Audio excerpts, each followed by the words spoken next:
আসসালামু আলাইকুম প্রিয় দর্শক শ্রোতা, দূরে কিংবা কাছে, দেশ অথবা প্রবাসে যে যেখান থেকে দেখছেন সকলকে জানাই আন্তরিক শুভেচ্ছা অভিনন্দন। দর্শক, দেখতে পাচ্ছেন প্রচন্ড রোদের ভিতরে কিন্তু আবার আপনাদের মাঝে একটা নতুন ভিডিও নিয়ে হাজির হয়েছি। এই ভিডিওতে আমি প্রায় 3টা ঘাস নিয়ে আলোচনা করব।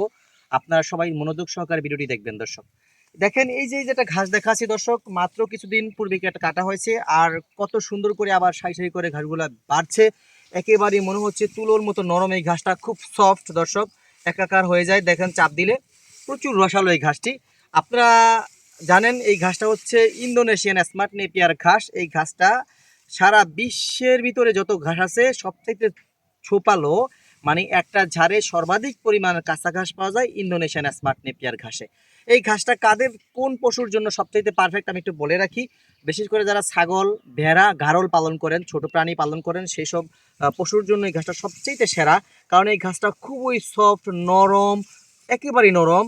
মানে কি বলবো, আপনি চাপ দিলেই পুরা হাতে এটা হয়ে যায়। দেখতেই পাচ্ছেন কত নরম ঘাস। আর দেখেন কি পরিমাণ ঘাসগুলো হয়।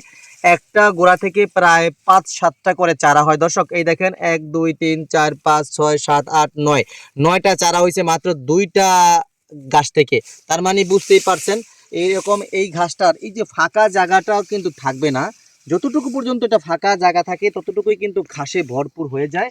সেই দৃষ্টিকোণ থেকে ইন্দোনেশিয়ান স্মার্ট নেপিয়ার আপনাকে 1 নাম্বার পয়েন্টে আপনাকে রাখতে হবে।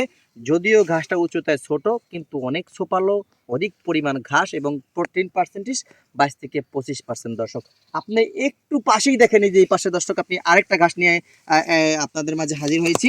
সেটা হচ্ছে এই দেখেন জারা ওয়ান হাইব্রিড ঘাস। দর্শক এই দেখেন, এই ঘাসটাও কিন্তু খুব সুন্দর একটা ঘাস।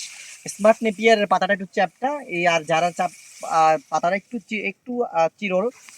দেখেন এই ঘাসটাও কিন্তু বেশ ছোপালো, কিন্তু স্মার্ট নেপিয়ারের মতো অতটা ছোপালো হয় না। কিন্তু এই ঘাসটা একটু উচ্চ ফলনশীল, মানে অল্প সময় কিন্তু ঘাসটা আপনার কেটে খাওয়ার অন্যর মতো উপযোগী হয়ে যায়। বিশেষ করে যারা বৃহৎ বৃহৎ খামারি আছেন, গাভী পালন করেন, ষাঁড় পালন করেন, সেই সব খামারি ভাইদের জন্য স্মার্ট নেপিয়ারের পাশাপাশি যারা ঘাসটা খুবই গুরুত্বপূর্ণ ভূমিকা পালন করে আসছে খামারে। আর এই যে দেখেন এই পাশে কিন্তু আরেকটা গাছ সম্পর্কে আমি একটু আলোচনা করব।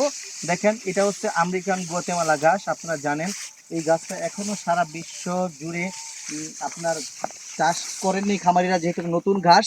মাত্র প্রায় 2 থেকে 3 বছর যাবতীয় এই ঘাসটা চাষ করছে বিভিন্ন দেশে। বিশেষ করে আমাদের বাংলাদেশে এই ঘাসটা সম্প্রতি ঢুকেছে, 2 বছর রানিং চাষ হচ্ছে। এখনো বাংলাদেশের অনেক অঞ্চলে এই ঘাসটা পৌঁছায় নাই। এই ঘাসটা কিন্তু দেখতে জাস্ট অবিকল ভুট্টা গাছের মতো, কিন্তু দর্শক এটা ভুট্টা গাছের মতো হলেও একটা সোপাতে প্রচুর পরিমাণ এই কাঁচা ঘাস পাওয়া যায়। আর দেখেন এটা কিন্তু পুরোটা ঘাস জুড়েই পাতা। বিশেষ করে এটা কাঠি হয় না, কাঠি খুব কম থাকে, পাতা শাখা প্রশাখা মিলে প্রচুর পরিমাণে কিন্তু কাঁচা ঘাস পাওয়া যায়। আর এই ঘাসটাতে প্রচুর পরিমাণ ক্যালসিয়াম রয়েছে, অ্যালোভেরা জাতীয় জেল পদার্থ রয়েছে, সেটা ক্যালসিয়াম। এটা ক্যালসিয়াম বলা হয়ে থাকে, ক্যালসিয়ামের রাজা আমেরিকান গুয়াতেমালা ঘাস। আপনি চাইলে স্ক্রিনে দেওয়া নাম্বার যোগাযোগ করে সংগ্রহ করতে পারেন। এই ঘাসটার কাটিং এবং চারা উভয়ই আমরা বিক্রি করে থাকি। দর্শক, এই ভিডিওতে আমি 3টা ঘাস সম্পর্কে একটু আলোচনা করার চেষ্টা করেছি। অবশ্যই একটু শেয়ার করে দিবেন দর্শক, সাবস্ক্রাইব করে পাশে থাকবেন।